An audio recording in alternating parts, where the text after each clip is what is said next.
তুমি কি একজন নারুটো ফ্যান? যদি তুমি একজন নারুটো ফ্যান হয়ে থাকো, আমি 110% শিওর তুমি এই অ্যানিমেটাও লাইক করবা। অ্যানিমের স্টোরিতে দেখানো হয় একটা ম্যাজিক্যাল ওয়ার্ল্ড,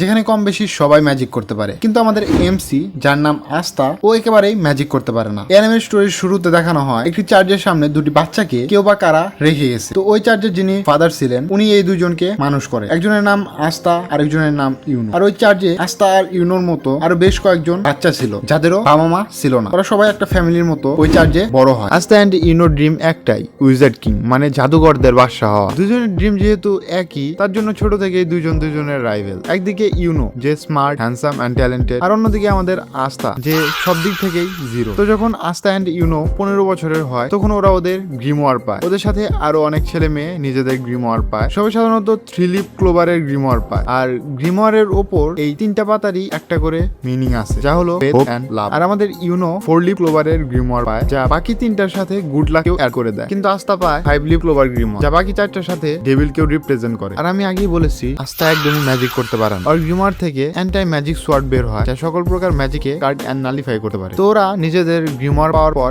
ম্যাজিক নাইট স্কোয়াডে জয়েন হতে যায়, কারণ ম্যাজিক নাইট স্কোয়াডের ক্যাপ্টেনদের মধ্য থেকেই নেক্সট উইজার্ড কিং সিলেক্ট করা হয়। যেহেতু ইউনোর ট্যালেন্টেড এন্ড স্ট্রং মেস ছিল, তার জন্য প্রত্যেকটা ম্যাজিক নাইট স্কোয়াড থেকে রিকোয়েস্ট পায় তাদের স্কোয়াডে যোগ দেওয়ার জন্য। আর ইউনো গোল্ডেন ডন স্কোয়াডে যোগ দেয়, কারণ এটাই সবগুলো স্কোয়াডের মধ্যে টপে ছিল। আর অন্যদিকে আমাদের আস্থা, যার কাছে ম্যাজিক পাওয়ার না থাকার জন্য কোনো স্কোয়াড থেকেই রিকোয়েস্ট পায় না। কিন্তু শেষ সময় ব্ল্যাক বুলস এর ক্যাপ্টেন ইয়ামিসুকে হিরো আস্থাকে নিজের স্কোয়াডে নিয়ে নেয়। আর আমি বলে দেই, ব্ল্যাক বুল স্কোয়াড বাকি সবগুলো স্কোয়াডের নিচে, মানে এরা যে কোনো কাজ করবার যায় আকাশ করে রেখা দিয়ে আসে, তার জন্য কেউ ওদের সম্মান করে না। ব্ল্যাক বুল স্কোয়াডে সকলে আস্থার মতো, মানে প্রত্যেকেরই একটু না একটু সমস্যা আছে। কিন্তু আস্থা জয়েন করার পর আস্থার পজিটিভ চিন্তা ভাবনা দেখে সবাই পাল্টে যায়। প্রত্যেক মিশনে ফাইটের সময় প্রত্যেকেই নিজেদের লিমিট ক্রস করে ফেলে। আর এইভাবে ব্ল্যাক বুলস কয়েকদিনের মধ্যে সেকেন্ড হাইয়েস্ট র্যাঙ্কিং স্কোয়াডে পৌঁছে যায়। দেখো, বলতে বলতে অনেক বেশি বলে ফেলছি, এতটা বলা উচিত হয় নাই। তারপরে যদি জানতে চাও স্টোরির সামনে কি ঘটে, তাহলে এই অ্যানিমেটা তোমাকে নিজে দেখতে হবে।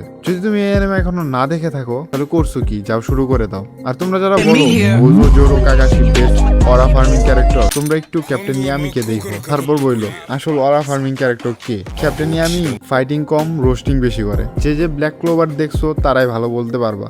By the way, captain Yami আমার ফেভারিট, তার জন্য ওর ব্যাপারে বলতে গেলে পুরো একটা আলাদা লং ভিডিও হয়ে যাবে। তার জন্য আজকের এই ভিডিও এই পর্যন্ত। Hey, what's up, everybody?